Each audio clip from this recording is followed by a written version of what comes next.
Hey guys, it's Joe, and in this video I'll be explaining time signatures. Time signatures determine how many beats are in each bar. The bottom number says what kind of note is in the bar. For example, if the bottom number is 4, then it will be quarter notes or crotchets.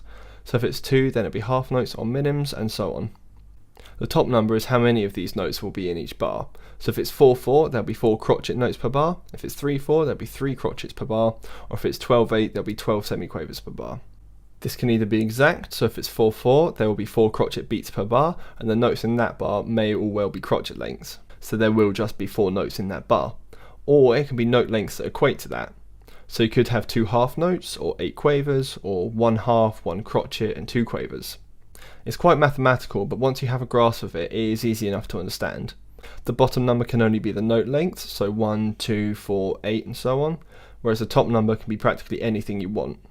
The most used across all genres of music is 4/4, as it's very easy to follow and sounds most natural. There isn't necessarily a right or wrong way to use time signatures. You can have a complete song in 4/4, as most are that are played on the radio, or 3/4 and 12/8 being the next most common.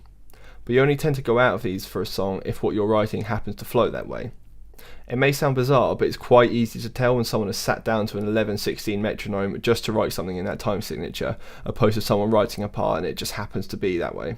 It's whatever comes naturally, whatever sounds best, and what flows best when you play. So I've got a few 4-bar phrases in different time signatures here with drums and bass, doing exactly what I just basically said not to do, and I sat down and wrote a couple of phrases to old time signatures. So first we'll play a normal one in 4/4.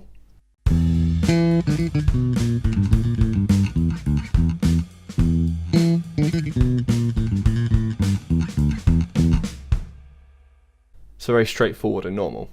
Next is 3/4.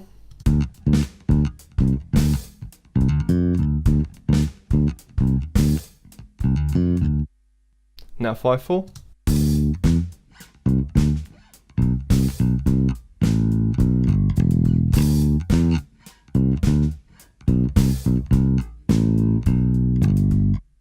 And now 7/8.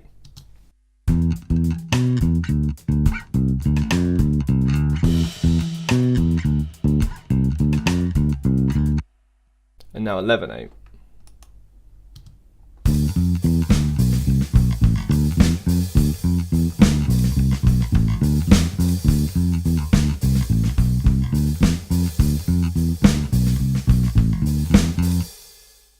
So as you can hear, it sounds quite normal on the first few, then starts sounding a bit jagged and odd with 7/8 and 11/8. Time signatures may seem confusing at first, but once you've got your head around how they work, they are quite easy to understand. Then you can start figuring out what time signatures songs are in, and what timing that phrase you've just written's in. It's good just to count it out in 4s at first, and if it's faster, try 8s, and then you should be able to tell how many note lengths are in each bar. I hope you found this video useful, and if you have any questions, please leave a comment or contact me via my website. Thanks a lot for watching. Cheers.